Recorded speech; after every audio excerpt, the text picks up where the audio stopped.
Скажи вслух простую фразу: «Я живу один и не бегаю в панике искать, кем бы заткнуть пустоту». Посмотри, как люди на это реагируют. Напрягаются. Не все, конечно, но многие, и это видно сразу. Пока ты встроен в понятную схему, мир расслаблен. Есть отношения, пара, семейный статус, бытовая возня, привычная биография, которую прочитают за 5 секунд. Ты ясен, ты подписан, ты социально расфасован. Человек, который живет один и при этом не скулит, не разваливается и не просит срочно его спасать, сбивает людям фокус. Они не понимают, кто ты для этой системы координат. С тобой неудобно. Ты не вписываешься в коробку, которую для тебя приготовили заранее. Раздражает не сам факт пустой квартиры или ужина на одного. Раздражает непонятный статус. Раздражает отсутствие ярлыка. Раздражает то, что тебя нельзя быстро объяснить фразой вроде «ну, у него просто сложный период» или «ничего, скоро кого-нибудь найдет». Люди ненавидят неопределенность, когда нужно срочно положить человека в привычный ящик. На незапартнеренных смотрят как на временно сломанных, недособранных или подозрительных, а не как на отдельную форму жизни. Исследования о стигме одиночества это фиксируют четко. Человеку прилетает не только его личная тишина, но и общественные отношения, в котором отсутствие пары часто читается как дефицит, а не как факт биографии. У парней этот перекос чувствуется особенно резко. От женщины общество еще как-то принимает вариант «она живет для себя». Парни без пары часто кажется не самостоятельным, а выбившимся из строя. Это не вопрос логики, это вопрос того, как устроен счетчик ценности. К роли парня прикручена старая система начисления баллов. Ты должен быть в пределе, в конструкции, в функции. Полезный сын, полезный муж, полезный отец, полезный добытчик, полезный участник системы. Пока ты где-то прикручен, ты читаемый. Как только остаешься один, с тебя будто слетает заводская этикетка. Тогда на тебя смотрят не как на человека, а как на вопрос. С тобой что-то не так, ты тяжелый, ты не умеешь с людьми, ты боишься близости, ты слишком неудобный для нормальной жизни. В этих реакциях почти всегда больше собственной тревоги, чем знания о тебе. Откройте обычные мужские обсуждения и услышите это без лакировки. Там пишут не только о том, что одиноко, пишут о другом. На тебя смотрят так, будто с тобой случилась поломка, которую надо срочно исправить. Будто одиночество не состояние, а дефект сборки. Будто ты не человек, а неудачный гаджет. Смешнее другое. Один живущий раздражает не только морально, он неудобен даже экономически. Для системы это плохой юнит. Партнерство везде выгоднее по конструкции. Два дохода, разделенный быт, общие расходы, совместная аренда, техника, страховка, подушка, логистика, помощь в болезни, хотя бы какая-то амортизация. Один человек тянет все сам и платит за жизнь дороже просто потому, что ему не с кем делить стоимость. Исследования по одиночным домохозяйствам прямо говорят о более высокой нагрузке из-за отсутствия этой экономии масштаба. Когда я говорю «экономический труп», это не истерика. Это про то, что одиночный взрослый в среднем уязвимее как бытовая единица. У тех, кто живет один, ниже средние доходы, выше финансовая хрупкость, а у парней, всю жизнь остававшихся без брака, в исследованиях чаще встречаются более низкие доходы и более высокий риск бедности. Это не философия, это статистика. Рынок показывает свое настоящее лицо здесь. Пока ты в паре, ты социально более предсказуем, бытово устойчивее, понятнее для банков, арендодателей, работодателей и всей этой серой системы, которая любит не сильных, а читаемых. Стоп!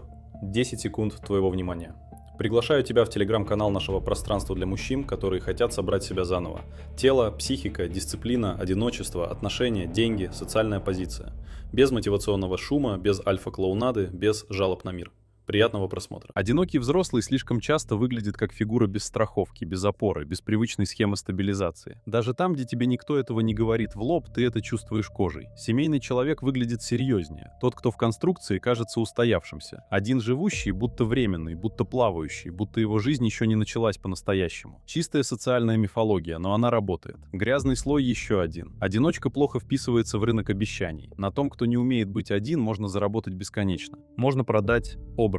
Можно продать тревогу, можно продать срочную самотрансформацию ради допуска к вниманию. Можно всучить очередной набор правил, как стать удобнее, желаннее, заметнее, дороже, ярче, громче. Весь этот карнавал кормится от страха остаться одному. Пока человек боится тишины, он платит. Но если он постепенно отцепляет свою самооценку от чужого допуска, он становится коммерчески менее вкусным. На него хуже работает стыд, хуже работает сравнение, хуже работает наживка «вот так ты наконец станешь достойным любви». Такое уже сложнее крутится на поводке. И это считывают не только рынки, но и люди вокруг. Зависимый удобен всем. Он предсказуемо покупает, предсказуемо терпит, предсказуемо боится потерять, предсказуемо суетится. А тот, кто научился жить один и не валиться от отсутствия внешнего одобрения, ведет себя иначе. Меньше лебезит, меньше просит допуск, меньше соглашается на ерунду только ради того, чтобы не остаться вечером наедине с собой. Мужское одиночество принято обсуждать дешево. Или как трагедию, или как позу. Либо бедняга никому не не нужен, либо великий волк-одиночка, которому якобы никто не нужен. Обе версии тупые и удобны для тех, кто не хочет видеть реальность. Реальность грязнее. Парни не обязательно чаще женщин говорят, что чувствуют себя одинокими постоянно, но заметно реже тянутся к поддержке и реже используют людей вокруг как место, где можно выговориться и опереться. Условно говоря, человек может сидеть в полной внутренней темноте годами, и об этом почти никто не узнает. Не потому, что он держится героически, просто потому, что его не учили открывать рот в нужную сторону. Новые исследования по одиночеству подчеркивают эту ловушку. Бьет не только отсутствие близости, бьют сами нормы жесткой маскулинности, которые мешают делать то, без чего близость вообще не строится. Говорить уязвимо, принимать отклик, выдерживать взаимность, просить поддержку без ощущения, что сейчас потерял ранг. Получается мерзкая конструкция. Среда говорит «будь сильным». Потом она же плохо переносит того, кто реально стал чуть менее зависимым. А когда ломается изнутри, его никто не учит, как выстраивать близость без стыда и унижения. Поэтому одиночество так часто обрастает перекосами. Один начинает работать до изнеможения, лишь бы не слышать себя. Другой залипает в быстрые удовольствия, потому что они хотя бы дают ощущение жизни. Третий делает вид, что ему никто не нужен, и верит в это. Четвертый, правда, нуждается в тепле, но выбирает что угодно, лишь бы не сидеть в тишине. На форумах видно постоянно. Люди пишут не только о пустоте, они пишут о стыде, беспомощности и о том, как тяжело признать саму потребность в связи. Одиночество само по себе не делает никого ни глубже, ни умнее, ни сильнее. Оно просто снимает музыку. Становится слышно, из чего ты собран. Если внутри каша, тишина это быстро покажет. Если внутри трусость, она вылезет. Если внутри привычка жить через чужие глаза, в пустой комнате ее будет слышно громче любого будильника. Если внутри есть каркас, одиночество тоже это проявит. Оно вообще никого не украшает. Оно подсвечивает. Поэтому я бы не стал романтизировать любого одиночку только за то, что он один. Это инфантильный самообман. Можно жить одному и быть взрослым. Можно жить одному и быть обиженным куском ржавчины. Можно жить одному и собирать себя. Можно жить одному и медленно стекать в болото, называя это свободой. Настоящая разница начинается там, где одиночество перестает быть декорацией. Не повод показать миру свой холод, не моральное превосходство, не способ гордо отвергать всех подряд, а период настройки. Тогда тишина перестает быть камерой хранения для обиды и становится местом, где наконец видно, что у тебя с телом, режимом, деньгами, вниманием, характером, дисциплиной и вкусом к жизни. Ломка приходит здесь. Когда нечем заглушить, видно, насколько ты рассыпаешься. Когда нет постоянного внимания, видна вся твоя подсадка на него. В тишине остается чистый рентген того, кто ты есть. Вот это и делает одинокого взрослого опасным для привычного мира. Если он не сбрасывает этот вопрос, а выдерживает его, с ним происходят тихие вещи, которые система ненавидит. Он начинает выбирать, а не хватать. Меньше ведется на манипуляцию дефицитом. Спокойнее читает людей, потому что уже не так голоден до них. Легче уходит от того, что его унижает, потому что одиночество больше не кажется концом света. Снова возвращаемся к точке раздражения. Им проще с тем, кто суетится. Проще с тем, кого можно поймать на страхе потери. Проще с тем, кто изо всех сил хочет понравиться. Тот, кто научился быть один, хуже управляется. На него бесполезно давить привычным оружием. Ты потом пожалеешь.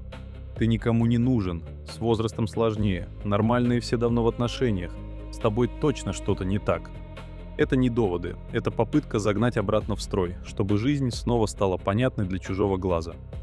Большинству не нужен твой путь. Большинству нужен предсказуемый фон, на котором их собственная жизнь выглядит нормой. Одиночка этот фон портит самим фактом существования. Напоминает, что взрослый может вообще не участвовать в обязательном ритуале социального подтверждения каждую минуту жизни. Это их пугает сильнее, чем они готовы признать.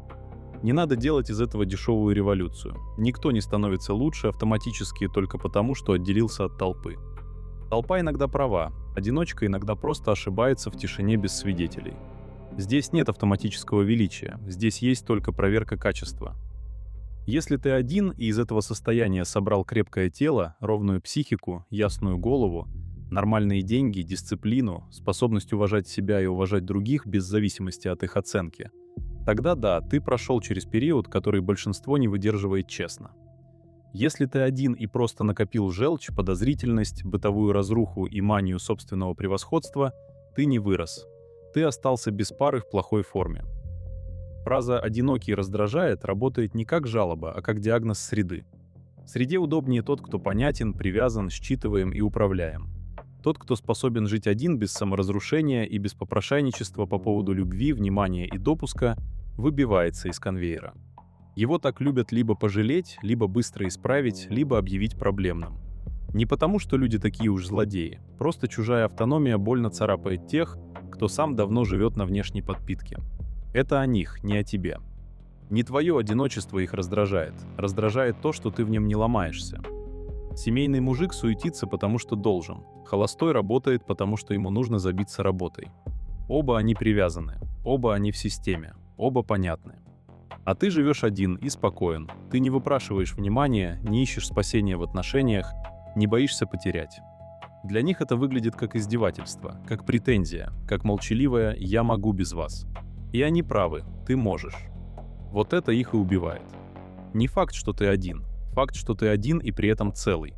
Тело в порядке, голова работает, деньги есть, дисциплина есть, уважение к себе есть. Ты не их проект, не их жертва, не их спасаемый.